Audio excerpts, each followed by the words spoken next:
One small step for man, one giant leap for mankind. হেই বন্ধুরা, 20শে জুলাই 1969 সাল দিনটি ছিল ভীষণ বিশেষ, কারণ এই দিনটিতে মানুষ প্রথমবার চাঁদের মাটিতে পা রাখতে পেরেছিল। নাসার তৈরি মিশন অ্যাপোলো 11 এর সাহায্যে 3 জন অ্যাস্ট্রোনট মহাকাশযান করে চাঁদে পৌঁছে গিয়েছিল এই দিন। এই 3 জন অ্যাস্ট্রোনটদের মধ্যে নীল আর্মস্ট্রং সেই প্রথম ব্যক্তি ছিলেন যিনি চাঁদের মাটিতে প্রথমবারের জন্য পা রেখেছিলেন। এই মিশনটি সফল হওয়ার পরে আমেরিকার মহাকাশ গবেষণা সংস্থা নাসা আরও বেশ কয়েকবার চাঁদে মানুষ পাঠানোর ব্যবস্থা করেছিল, আর সেই মিশনগুলির নাম যথাক্রমে হলো অ্যাপোলো 12, অ্যাপোলো 14, অ্যাপোলো 15, অ্যাপোলো 16 এবং অ্যাপোলো 17। আর আপনারা হয়তো সকলেই জানেন যে নাসার এই সব কয়টি মিশনই সফল হয়েছিল। 14 ডিসেম্বর 1972 সালে অ্যাপোলো 17 মহাকাশযানটি চাঁদে যাওয়া শেষ মহাকাশযান ছিল, আর এই মহাকাশযান করে যাওয়া অ্যাস্ট্রোনট উজনি অ্যান্ড্রোজেন চাঁদের মাটিতে পা দেওয়া শেষ মানুষ ছিলেন। আর শুধু তাই নয়, তিনি এই অভিযানে প্রথমবার চাঁদের মাটিতে গাড়ি চালিয়েছিলেন। কিন্তু আশ্চর্যের বিষয় হলো, এই মিশনটির পরে পৃথিবীর কোনো মহাকাশ গবেষণা সংস্থা আর চাঁদে মানুষ পাঠায়নি। 1969 সাল থেকে 1972 সাল মানে এই 3 বছরে নাসা মোট 6টি চন্দ্রযান মিশন করেছিল, আর এই 6টি চন্দ্রযান মিশনের দরুন মোট 12 জন অ্যাস্ট্রোনট চাঁদে গিয়েছিলেন। কিন্তু 1972 সাল থেকে আজ 2023 সাল পর্যন্ত মানে এই 51 বছরে নাসা আর একবারও চাঁদের মিশন করেনি। আপনারা জানলে অবাক হবেন, চাঁদে যাওয়ার শেষ মিশন মানে অ্যাপোলো 17 মিশনের পরেও নাসার পক্ষ থেকে আরও 2টি মিশন হওয়ার কথা ছিল। সেগুলি হলো অ্যাপোলো 18 এবং অ্যাপোলো 19। কিন্তু বিশেষ অজানা কারণে এই 2টি মিশনকে নাসা তড়িঘড়ি বন্ধ করে দিয়েছিল। তো প্রশ্ন হলো, সেই কারণটি কি? অনেকেই বলবেন এর কারণ হতে পারে চাঁদে থাকা সবকিছু নিয়ে রিসার্চ বিজ্ঞানীরা করে ফেলেছিল, নাকি অ্যাপোলো মিশনগুলি থেকে নাসা চাঁদে এমন কিছু দেখেছিল যাতে তারা আর চাঁদে যাওয়ার সাহস করেনি। আজ আকাশ বর্মনের এই ভিডিওটিতে আমরা সেই কারণটা খুঁজে বার করবার চেষ্টা করব, যে কারণের জন্য মানুষ 1972 সালের পর আর কখনো চাঁদে পা রাখেনি। ভিডিওটিতে উল্লেখিত প্রশ্নটি অতি সহজ, 1972 সালের পরে নাসা কেন চাঁদে পা রাখেনি? কিন্তু এই বিষয়টির উত্তর এখনো পর্যন্ত সঠিকভাবে প্রমাণিত নয়। অর্থাৎ এই বিষয়টিকে নিয়ে কনস্পিরেসি থিওরি প্রচলিত রয়েছে, আর এই কনস্পিরেসি থিওরির মধ্যে 2টি কনস্পিরেসি থিওরি বিশেষ কিছু কারণের জন্য মানুষের মধ্যে বেশি বিশ্বাসযোগ্য। প্রথমটি হলো এলিয়েন থিওরি। পৃথিবীতে মানব সভ্যতার শুরু যেদিন থেকে হয়েছিল তখন থেকে আজ পর্যন্ত আমরা মানুষেরা মোট 6 বার চাঁদে যেতে পেরেছি, তবে এরপরে আর একবারও কেউ চাঁদে যেতে পারেনি। আর কনস্পিরেসি থিওরি অনুযায়ী এর কারণটা লুকিয়ে আছে প্রথমবার চাঁদের মাটিতে পা রাখার ঘটনার সাথে। প্রথমবার 16 জুলাই 1969 সালে অ্যাপোলো 11 মহাকাশযানটিকে লঞ্চ করা হয়েছিল। এই মিশনটির দিকে পৃথিবীর প্রতিটা মানুষের চোখ ছিল, কারণ এতদিন ধরে পৃথিবীর মানুষ নিজের আকাশে যে চাঁদকে দেখতে পেত, যে চাঁদকে নিয়ে নানা ধরনের রূপকথা এবং কল্পকথা প্রচলিত ছিল, সেই চাঁদে মানুষ প্রথমবারের জন্য পা রাখতে চলেছিল। যখনই এই অ্যাপোলো 11 মহাকাশযানটি পৃথিবীর কক্ষপথ ছেড়ে মহাকাশে পৌঁছে যায়, তখন থেকে অ্যাপোলো 11 এর মধ্যে থাকা 3 জন astronaut Neil Armstrong, Michael Collins এবং এডউইন অলড্রিনের সাথে নাসার গবেষণা কেন্দ্রের সরাসরি যোগাযোগ হচ্ছিল। এই সময় নাসার বিজ্ঞানী এবং অ্যাপোলো 11 এর অ্যাস্ট্রোনটদের মধ্যে হওয়া সমস্ত কথোপকথন এবং ওই মহাকাশযানের প্রতিটা ঘটনাকে নাসা সরাসরি টিভি এবং রেডিওতে লাইভ সম্প্রচার করছিল। কিন্তু যখন নীল আর্মস্ট্রং চাঁদের মাটিতে পা রাখেন এবং অ্যাপোলো 11 এর ল্যান্ডিং এর পাশাপাশি জায়গাগুলো ঘুরে দেখতে থাকেন, ঠিক সেই সময় 2 থেকে 3 মিনিটের জন্য এই মিশনটির টিভি এবং রেডিও সম্প্রচার বন্ধ করে দেওয়া হয়েছিল। আপনাদেরকে প্রথমেই বুঝিয়ে দিই যে এই লাইভ টেলিকাস্ট কিভাবে হচ্ছিল।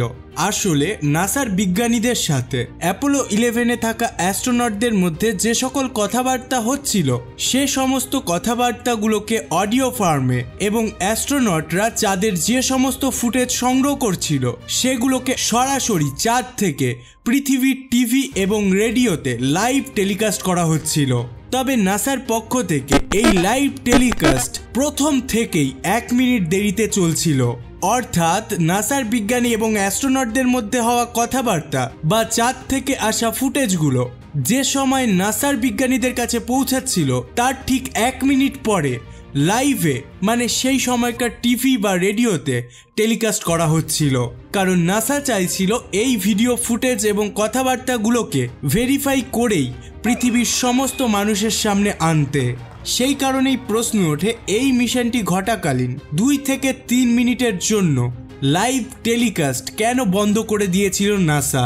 কি এমন ঘটেছিল সেই সময় যা নাসা সমস্ত পৃথিবী থেকে লুকিয়ে রাখতে চেয়েছিল?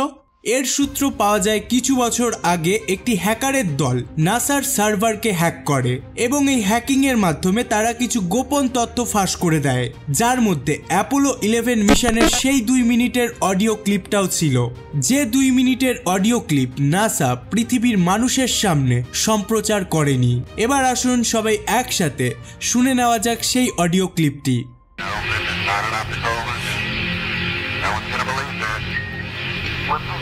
With me, I would say that there were other spaceships. They're lined up in the other side of the crater. There they are, and they're watching us. বন্ধুরা, এই অডিও ক্লিপে অ্যাপোলো 11 মিশনের ক্যাপ্টেন নীল আর্মস্ট্রং কন্ট্রোল রুমে এটা বলার চেষ্টা করছিল যে তাদের থেকে কিছুটা দূরে একটি এলিয়েন মহাকাশযান দাঁড়িয়ে আছে এবং সেই এলিয়েনরা সরাসরি তাদের দিকেই তাকিয়ে আছে। এই অডিও ক্লিপটি প্রকাশ্যে আসার পরই কিছু ইউএফও এক্সপার্ট যারা মহাবিশ্বে এলিয়েন আছে এই ধারণায় বিশ্বাস রাখেন তাদের দাবি জোরালো হয়ে যায় যে এই মহাকাশে আমরা একা নই, বরং এলিয়েনদের সিভিলাইজেশন এই মহাকাশে রয়েছে যারা বহু বছর আগে আমাদের পৃথিবীতে এমনকি চাঁদেও এসেছিল। তবে আপনাদের জানিয়ে রাখি এটা প্রমাণিত নয় যে এই অডিও ক্লিপটি আসলেই সেই 2 মিনিটের অডিও ক্লিপ যা নাসা সমস্ত পৃথিবীর মানুষের কাছ থেকে লুকিয়েছিল। তবে যাই হোক, অ্যাপোলো 11 মিশনের ছবি এবং সব ভিডিও বারবার চেক করবার পর এবং এডিট করবার পরই নাসার বিজ্ঞানীরা এই ফুটেজগুলোকে সাধারণ মানুষের সামনে নিয়ে আসে। তবে এই সকল ভিডিও ফুটেজ এবং ছবিগুলোর মধ্যে একটি ছবি বিশেষভাবে জনপ্রিয়। এই ছবিটি হলো নীল আর্মস্ট্রংয়ের। নীল আর্মস্ট্রং চাঁদের মাটিতে দাঁড়িয়ে আমেরিকার ফ্ল্যাগের সামনে দাঁড়িয়ে স্যালুট করছিলেন। তবে এই ছবিটির যখন এক্সপোজার বাড়িয়ে দেওয়া হয়, মানে এই ছবিটিতে যখন আলোর পরিমাণ বাড়িয়ে দেওয়া হয়, তখন দেখা যায় এই ছবিটির ব্যাকগ্রাউন্ডে একটি রহস্যময় বস্তু অবস্থিত। যাই হোক, এলিয়েন থিওরি এখানেই থেমে থাকেনি। নীল আর্মস্ট্রং এর বিষয়ে জানা যায় যে তিনি প্রতিদিন তার সাথে ঘটে যাওয়া বিষয়গুলোকে ডায়েরিতে উল্লেখ করতেন। পরবর্তীতে জানা যায় নীল আর্মস্ট্রং এর কাছের ব্যক্তিরা এটা উল্লেখ করেছেন যে অ্যাপোলো 11-এ নীল আর্মস্ট্রং যে এলিয়েন স্পেসশিপ দেখেছিলেন সেটির বিষয়েও তিনি নিজের ডায়েরিতে লিখেছিলেন। এই ঘটনার পরে নাসা আরো পরপর 5 বার চাঁদে মানুষ পাঠানোর মিশন করেছিল। 1972 সালে নাসা শেষ চাঁদের মিশন করেছিল। তবে কনস্পিরেসি থিওরির মতে 1972 সালের নাসার মিশনটি নাসার চাঁদের শেষ মিশন ছিল না। এই থিওরির মতে নাসা বেশ কয়েকবার আনঅফিশিয়ালি চাঁদে মানুষ পাঠিয়েছিলেন। আজ থেকে 15 বছর আগে একটি ইউটিউব চ্যানেল থেকে অ্যাপোলো 20 মিশনের একটি ভিডিও আপলোড করা হয়। এই ভিডিওটি আপলোড হওয়ার কিছু সময়ের মধ্যেই সেটি ভাইরাল হয়ে যায়। সেই ভিডিওটিতে দাবি করা হয় 1976 সালে সোভিয়েত ইউনিয়ন এবং আমেরিকার মহাকাশ গবেষণা সংস্থা নাসা একসাথে মিলে অ্যাপোলো 20 মিশনটি লঞ্চ করেছিল। এই ভিডিওটিতে সেই মহাকাশযানটির চাঁদে আবর্তন হওয়ার কিছু ফুটেজ দেখা যায়। তবে এই পুরো ভিডিও ফুটেজটিতে সবথেকে রহস্যময় বিষয়টি লক্ষ্য করা যায় যখন একটি ফিমেল ডেড বডি স্পষ্টত এই ভিডিও ফুটেজে দেখা যায়। আরো অবাক করার মতো বিষয় এটাই যে ওই মহিলার মৃত শরীরটি মোটেও মানুষের মতো ছিল না। বলা হয় এটি একটি এলিয়েনের ডেড বডি, যার নাম নাসার বিজ্ঞানীরা রেখেছিলেন মোনালিসা 1। তবে আশ্চর্যের বিষয় হলো নাসা তো অ্যাপোলো 17-এর পর আর কোনো চাঁদে যাওয়ার মিশন মানে অ্যাপোলো মিশন করেইনি। তাহলে অ্যাপোলো 20 কিভাবে সম্ভব? আর আপনাদের মাথায় রাখতে হবে যে সময়ের কথা বলা হচ্ছে তখন আমেরিকা এবং সোভিয়েত ইউনিয়নের মধ্যে চরম শত্রুতা চলছিল। তাই এই দুটি দেশ একসাথে চাঁদে যাওয়ার কোনো মিশন করবে এটা ভাবা যথেষ্ট কঠিন। নাসার কাছে যখন এই বিষয়টি নিয়ে জিজ্ঞাসা করা হয় তখন নাসা এটাকে ধাপ্পাবাজি বলে পুরো ঘটনাটিকে উড়িয়ে দেয়। আর এখান থেকে প্রশ্ন উঠতে পারে যে নাসা পরপর এতগুলো চাঁদে যাওয়ার মিশন করেছিল তারা হঠাৎ করে চাঁদে আর মানুষ পাঠাচ্ছিল না কেন?